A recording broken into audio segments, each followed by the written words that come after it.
Hello and welcome. I'm Master Lama Rasaji, and this is our Tuesday edition of Rasaji Speaks. Hope everyone's doing well. Also, don't forget that Master David has his evening live class. And of course, at 1 o'clock, we're doing teachers training today. And it'll be real excited, our last teachers training before we hit the plane and go to Tucson. Today's title is Exploring Spiritual Dimensions, Angels, Guides, and Higher Beings. Well, in the Gospels, it says, I knew a man in the body, out of the body. He was raised to the seventh heaven. Only God knoweth.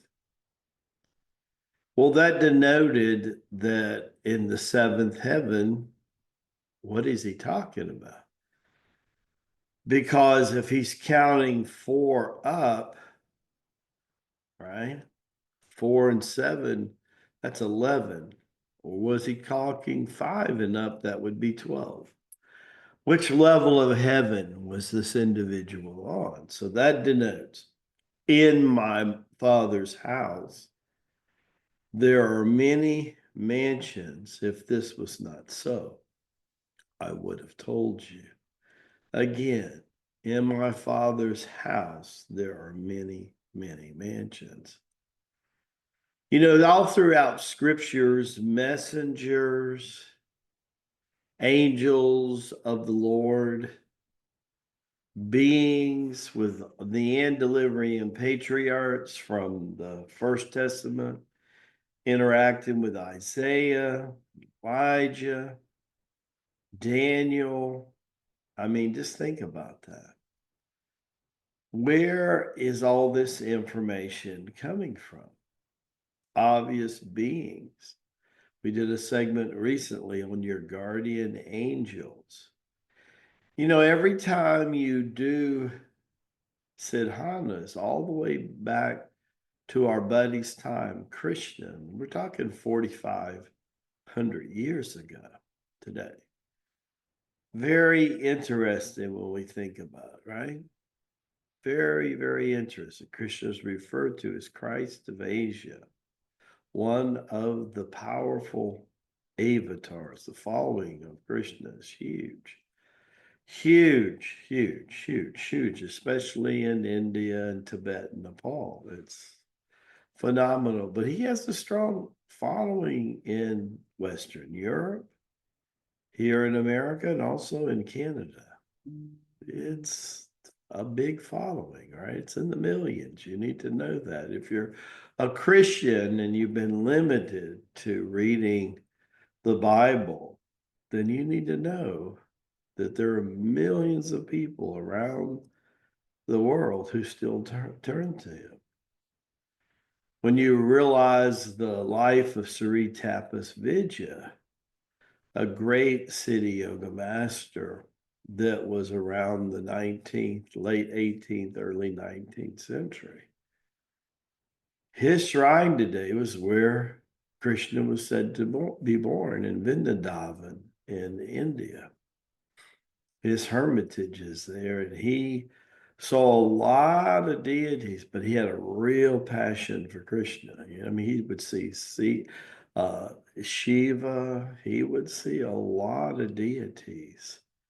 Indra, Luxor here, a lot of them, but he had this special thing going on. Krishna appeared to him many a times telling him it's not the yuga or the age that you're in to be doing the austerities that you are, because he was a little bit crazy with austerity. I mean, he walked around over 2 decades with one hand in the air, and then the nails grew and they stuck in his hands. And finally, one day, Shiva prostrated him, says, "Don't do that sadhana. That sadhana is not supposed to be done for the age." But throughout his book, constant apparitions of Indian saints and Indian holy people, but it's all throughout all the scriptures of the world. What do you think about it? In all these dimensions, there are guardians and angels, messengers of the light, ascended masters, immortal masters, avatars, bunch of women, bunch of men, bunch of androgynous, neither male nor female, especially when you're seeing a being beyond the fifth dimension, from the sixth and beyond. We are becoming somewhat androgynous as we move into 5D, anyhow. That's why people change, their appetites change. The very changing of your appetites tell you you're going through transformation, right? When we're born into this world of 3D, you know, we have a tendency to be drawn to different sexes, and that's powerful as puberty is opening up. It kind of runs amok in the 20s. And by the 30s, we're already starting to exhaust that out. But at the same time, if we're raising our vibration to that androgynous being to start with, then that also is a challenge. Because from 5D on to 12D, it's all androgynous, equally male and female. There's a unification of the self itself. And that is a powerful thing. But Michael and Gabriel and Raphael and all of these beings simultaneously are influencing us and sharing with us the messages of the kingdom of the Lord. And that's a real powerful thing. So happy to be able to be with you today. There's so much work Lamaji is doing, and I am very grateful to be able to do this work, the work of the Lord. And I'm grateful to have been closely connected with Krishna and Christ and Master Rabbi Jesus and John the Beloved. Just incredible to watch him. But there's an old saying, what goes around comes around, and then it comes again. And when it comes the third time, it's very significant. I am happy to be with you. I'm happy to say, as we say in Tibet, Baraka Bashad Shaktipa.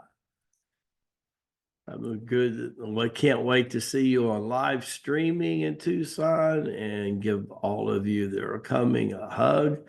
There might be a couple more tickets you might be able to squeeze out of Sister Lynette. I bet you if you smile really nice, talk to her in very nice, respectful way, I think Sister Lynette probably going to find you there. Love being with you today. It's one of my highest honors. God be with us all, and I'll see you again tomorrow on Wednesday's edition of Rasaji Speaks. God bless.